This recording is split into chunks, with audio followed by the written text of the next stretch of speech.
اللہ میاں گناہ دیں گے۔ ہمارے سماج میں بچوں کی تادیب کے لیے اس جملے کا بے دریغ استعمال کیا جاتا ہے۔ یہ بڑوں کے ہاتھ میں خدائی لائسنس ہے کہ جس چیز کو چاہیں گناہ قرار دے دیں۔ یہ جملہ ہر اس معمولی سی بات سے منع کرنے کے لیے بھی بول دیا جاتا ہے جو محض خلاف ادب یا ناگوار خاطر ہو، جیسے انگلیاں چٹکانا، بیٹھے ہوئے ٹانگیں ہلانا، الٹا لیٹ کر سونا، کھڑے ہو کر پانی پینا، اونچی آواز میں ہنسنا، نماز یا قرآن پڑھتے ہوئے ٹوپی نہ پہننا وغیرہ۔ یہ خدا کے نام پر جھوٹ بولنے کا عظیم گناہ ہے۔ حلال و حرام اور گناہ و ثواب کیا ہے، یہ بتانا خدا کا اختیار ہے۔ بڑی سخت تنبیہ کے ساتھ قرآن مجید میں ارشاد ہوتا ہے وَلَا تَقُولُوا لِمَا تَصِفُ أَلْسِنَتُكُمُ الْكَذِبَ هَذَا حَلَالٌ وَهَذَا حَرَامٌ لِتَفْتَرُوا عَلَى اللَّهِ الْكَذِبَ إِنَّ الَّذِينَ يَفْتَرُونَ عَلَى اللَّهِ الْكَذِبَ لَا يُفْلِحُونَ۔ سورہ نحل آیت نمبر 116۔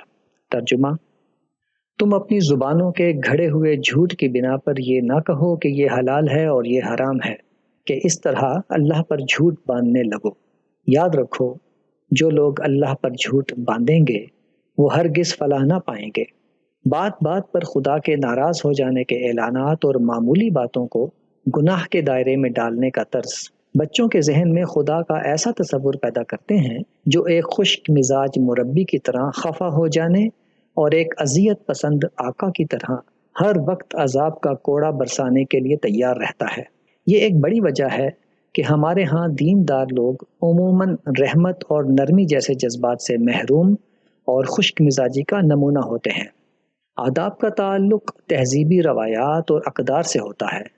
ہر قوم انہیں اپنی نسلوں کو سکھاتی ہے۔ چھوٹی موٹی ناگوار اور خلاف ادب باتوں کی اصلاح کے لیے زبانی نصیحت اور اپنا عملی نمونہ کافی ہوتا ہے۔